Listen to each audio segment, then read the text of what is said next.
Welcome to Own Your Power, the podcast from FG Own Your Power, where we turn the hard truth about bullying into tools you can actually use.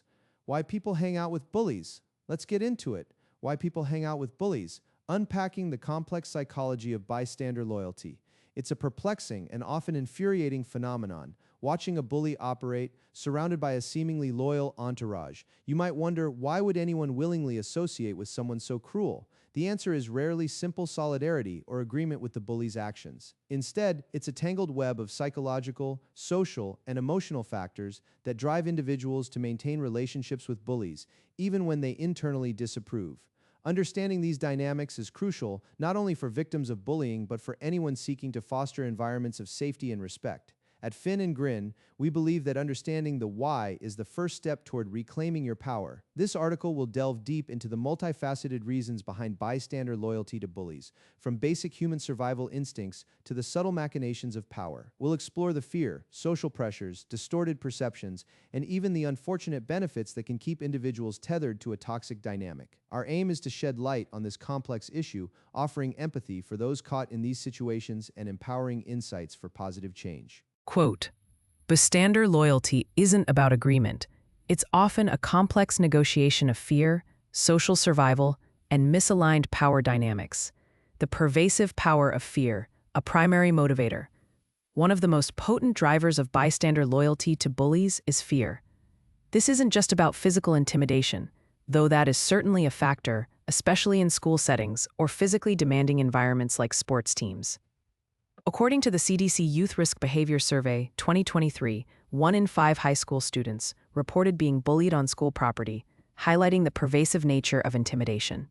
This fear extends to social repercussions, isolation, and becoming the bully's next target. Individuals, particularly in high-stakes social environments, will often prioritize their own safety and social standing over confronting a bully. The fear of becoming a victim yourself is a powerful deterrent to intervention. People often reason, consciously or unconsciously, that by aligning with the bully, they secure themselves from becoming the next target. This self-preservation instinct is deeply ingrained. Moreover, speaking out can lead to social ostracization. In a social group, challenging the dominant force, the bully can result in being cast out or labeled as a tattletale or troublemaker.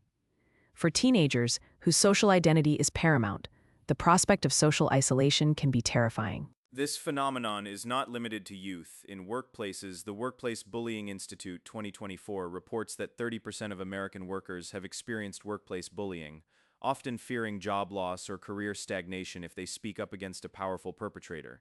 In some extreme cases, the fear is tangible and immediate. Research by the Yale School of Medicine, Bystanders 2024, highlights how military hazing, a severe form of bullying, is linked to PTSD and suicidal ideation, partially due to the intense pressure and fear placed upon individuals to comply or face grave consequences. While not all bullying reaches this level, the underlying psychological mechanisms rooted in fear are strikingly similar. Social survival, navigating the complexities of group dynamics. Beyond individual fear, the desire for social survival and acceptance plays a critical role in maintaining proximity to bullies. Humans are inherently social creatures, and the need to belong is a fundamental psychological drive.